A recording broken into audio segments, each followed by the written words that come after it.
नमस्कार दोस्तों, आपका स्वागत है हमारे YouTube चैनल आर्ट ज्ञान कला में।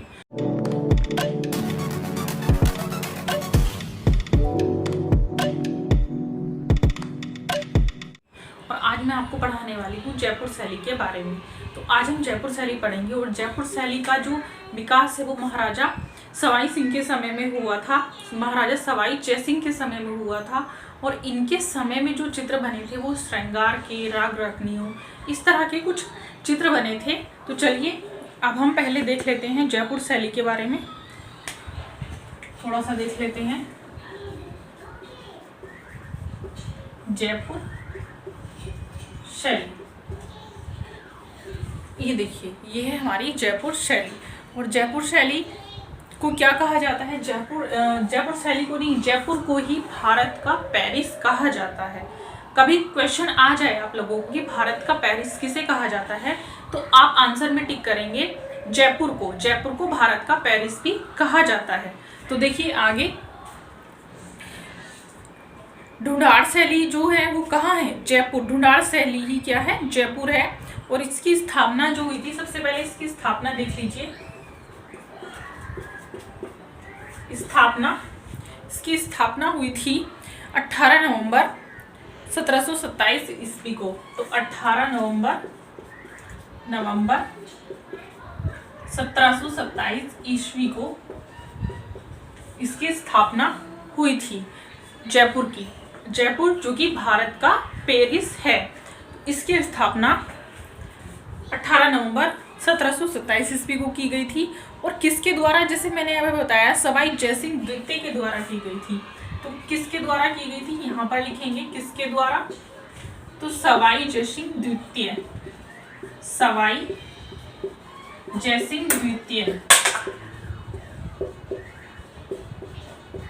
सवाई जयसिंह द्वितीय के द्वारा इसकी स्थापना की गई थी। और विकास जो इसका हुआ था वो 1700 से 1900 के मध्य में हुआ था। इसका जो विकास का समय है आप देखेंगे 1700 से 1900 के मध्य में हुआ था, 1900 ईस्वी के मध्य। ठीक है, अब देखिए आगे है जो इसका संरक्षण काल रहा वो भी राजा सवाई जयसिंह का रहा है। तो मैं नहीं मानती मुझे इसको लिखाने की जरूरत है, इसको आप ऐसे ओरली थोड़ा सा याद भी रखेंगे। सारा कुछ लिखने की हैबिट नहीं बनानी है, क्योंकि एग्जाम भी आपका जल्दी ही आ जाएगा। और कोशिश करिए जितना हो सके चीज़ों को अपने माइंड में रखें, सारा कुछ लिखने पर डिपेंड नहीं रहिएगा, क्योंकि अब आपको, आप भी एक लेवल के टीचर हैं तो आपको इतना थोड़ा सा याद होना चाहिए। तो मैं सारा कुछ नहीं लिखा रही हूँ, थोड़ा सा आपको ओरली भी याद रखना है कि इसका जो संरक्षण का काल था वो भी सवाई जयसिंह का ही था। आगे देखेंगे इसमें जयपुर शैली पर जो प्रभाव था तो वो यूरोपीय भित्ति चित्रण का प्रभाव था। अब देखेंगे यहाँ पर प्रभाव, यूरोपीय भित्ति चित्रण का काफी प्रभाव था, यूरोपीय भित्ति चित्रण का, ये यूरोपीय भित्ति चित्रण से प्रभावित थी। ठीक है, यूरोपीय भित्ति चित्रण तो कभी कभी पूछ लिया जाता है किससे प्रभावित थी, ऑप्शन में आपको दे देगा तो आप टिक करेंगे यूरोपीय भित्ति चित्रण से यह प्रभावित थी। और बिहारी सतसाई का जो सर्वप्रथम चित्रण हुआ है वो जयपुर में हुआ है। किसका? बिहारी सतसाई का सर्वप्रथम जो चित्रण किया गया है वो जयपुर शैली में किया गया है, सबसे पहले जयपुर में। तो इसको याद रखेंगे। ठीक है, जब बिहारी सतसाई का सबसे पहले जो चित्रण हुआ है वो जयपुर शैली में हुआ है। और दूसरी चीज थी, इसका एक चित्र था चित्रकूट में भरत मिला। बहुत अच्छा चित्र है, चित्रकूट में भरत मिला, और वो टेम्परा माध्यम से बनाया गया है। तो इसके चित्र मैं चाहती हूँ थोड़ा सा लास्ट में लिखाऊंगी, पहले अभी थोड़ा सा और आपको बता देती हूँ इसके बारे में। बिहारी सतसाई किसने चित्रित की थी? बिहारी लाल ने। तो इसके चित्रकार का नाम लिखेंगे बिहारी सतसाई के, बिहारी लाल। बिहारी सतसाई से अक्सर क्वेश्चन पूछ लिया जाता है, इसीलिए मैं आपको इसको पहले लिखवा रही हूँ। और जो प्रसिद्ध है, इसका जो प्रसिद्ध चित्र है वो है गोवर्धन धारण। तो सारे चित्र मैं अभी लिखवा देती हूँ इसके एक साथ ही। चलिए पहले चित्र ही लिखवा देते हैं इसके। इसका प्रसिद्ध चित्र मैं यहाँ पे लिखवा देती हूँ, एक बार इसको रिवाइज कर लेते हैं। इसकी स्थापना जो हुई थी 18 नवंबर 1727 ईस्वी को हुई थी और किसके द्वारा हुई थी? सवाई जयसिंह द्वितीय के द्वारा हुई थी। और इसका जो विकास काल है वो 1700 से 1900 के मध्य है। प्रभाव जो है इस पर यूरोपीय भित्ति चित्रण का प्रभाव जयपुर शैली में रहा है। दूसरा क्वेश्चन है बिहारी सतसाई और का जो सबसे पहला चित्रण हुआ है वो जयपुर में हुआ है, जयपुर शैली में हुआ है और चित्रकार थे इसके बिहारी लाल। और जयपुर को क्या कहा जाता है? पिंक सिटी भी कहा जाता है। जयपुर को क्या कहा जाता है? पिंक सिटी के नाम से हम लोग जानते हैं। तो अब इसके कुछ चित्रों के बारे में मैं यहाँ पर लिखवा देती हूँ।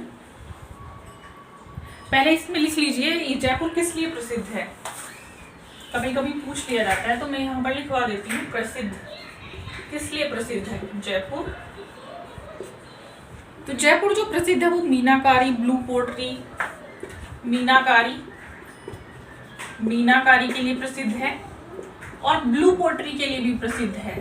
ब्लू पोट्री का काफी अच्छा कार्य यहाँ पर होता है और दूसरा पिंक सिटी के नाम से इसको जानते ही हैं। ये तो आप सब लोगों को पता है। ब्लू पोट्री कई बार पूछ लेता है कि ब्लू पोट्री का जो कार्य है वो कहाँ होता है, तो जयपुर में होता है। तो आप आंसर में टिक कर देंगे जयपुर। दूसरा है, इस पर आप देखेंगे जो इसके चित्र हैं, एक चित्र मैं आपको लिखवाती हूँ, गोवर्धन धारण। इसका प्रसिद्ध चित्र है, प्रसिद्ध चित्र गोवर्धन धारण, गोवर्धन धारण, ठीक है।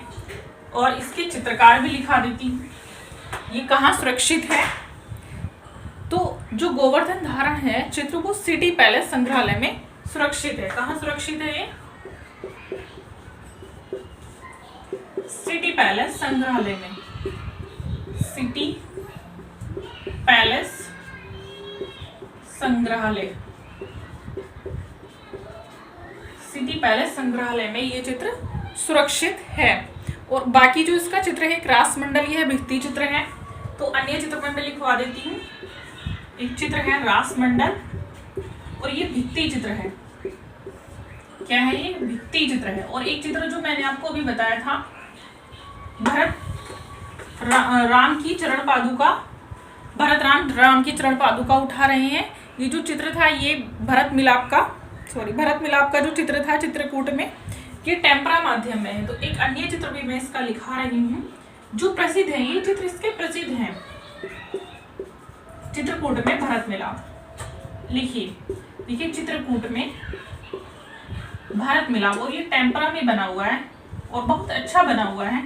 भरत मिलाप रामायण से लिया गया है, भरत मिलाप, और ये टेम्परा माध्यम में बना है। किस माध्यम में बना है? टेम्परा माध्यम में बना है। और ये इस समय राष्ट्रीय संग्रहालय नई दिल्ली में सुरक्षित है। राष्ट्रीय संग्रहालय नई दिल्ली, राष्ट्रीय संग्रहालय नई दिल्ली में सुरक्षित है। तो देखिए बच्चों, जयपुर शैली बहुत ज़्यादा टेक्निकल नहीं है, लेकिन इससे प्रश्न आ जाते हैं कई बार। हाँ, इसकी जो टेक्निक थी जयपुर शैली में, जो मोस्टली टेक्निक यूज की गई वो थी फ्रेस्को। तो कुछ ज़्यादा भारी क्वेश्चंस नहीं आने वाले हैं। फ्रेस्को, ब्यूनो, इसमें टेक्निक लगाई गई है। कुछ चित्रों में टेम्परा भी यूज की गई है, मतलब सभी में फ्रेस्को ब्यूनो नहीं थी, टेम्परा भी थी। मैं अधिकांश फ्रेस्को ब्यूनो इसमें टेक्निक कही जा सकती है। इसके कुछ आप स्थापत्य थे और इसके स्थापत्य मैं आपको ओरली बता देती हूँ। जैसे जंतर मंतर सवाई जयसिंह के द्वारा बनाया गया था, तो बहुत सारी कुछ इसके स्थापत्य थे। जैसे हवा महल है, सिटी पैलेस है, इस तरह के जो इसके, और जैसे जयगढ़ का किला है, तो ये कुछ इसके स्थापत्य थे, ठीक है। अब ये थी आपकी पूरी जयपुर शैली। इससे प्रश्न पूछ लिया जाता है तो आप इसको याद रखेंगे। और एक जरूरी बात ये थी दोस्तों, आपको अपना रिवीजन करना है। और रिवीजन किस तरीके से करना है? ज़्यादा से ज़्यादा क्वेश्चंस मैं आपको हर बार बताती हूँ। जितने ज़्यादा से ज़्यादा आप क्वेश्चंस निकालेंगे उतना ज़्यादा से ज़्यादा आपकी प्रैक्टिस बढ़ती जाएगी और उतना ज़्यादा से ज़्यादा आपको चीज़ों के बारे में पता भी चलेगा और आप क्वेश्चन भी टीचर से उतना ही करेंगे। और एक चीज़ और मैं आपको बोलना चाहती हूँ कुछ बच्चे पूछ रहे हैं कि जो मेरी वीडियो होती हैं क्या वो पीजीटी के लिए नहीं होती हैं? नहीं, मेरी जो वीडियो होती हैं वो TGT, PGT, DSSP, Uttarakhand LT और नेट जेआरएफ ये सभी प्रतियोगी परीक्षार्थियों के लिए बनाई गई हैं। हाँ, उसमें नीचे लिखा है या नहीं लिखा है वो मैटर नहीं करता है, क्योंकि कभी कभी कुछ लेटर इतने ब्रॉड हो जाते हैं कि वो उसमें लिखना छूट जाता है या वो नहीं सामने आ पाते, तो वो आपको नहीं देखना है। आप अपना सिलेबस देखिए आपके सिलेबस में टॉपिक आता है, अगर आता है तो जरूर वो आपके सिलेबस से रिलेटिव है। और वैसे ये जो मैं अभी पढ़ा रही हूँ इंडियन हिस्ट्री, ये सभी में आता है, ये ऐसा नहीं है कि किसी में नहीं आता है। भारतीय चित्रकला का इतिहास बहुत ज़्यादा इम्पोर्टेंट है और ये सभी प्रतियोगी परीक्षाओं में आर्ट की सभी प्रतियोगी परीक्षाओं से पूछा जाता है, तो इसको जरूर ध्यान से पढ़ेंगे। और ऐसे ही मेरी शुभकामनाएं आपके साथ हैं, ऐसे ही पढ़ते रहेंगे बहुत ध्यान से और आपको निश्चित ही सफलता मिलेगी। जिन बच्चों को मेरी ऑनलाइन क्लास लेना चाहते हैं, कुछ बच्चे ऑनलाइन क्लास के लिए इच्छुक हैं, तो मुझे कॉन्टैक्ट कर सकते हैं 9599670200 की पे मुझे कॉन्टैक्ट करके मेरी ऑनलाइन क्लास से जुड़ सकते हैं।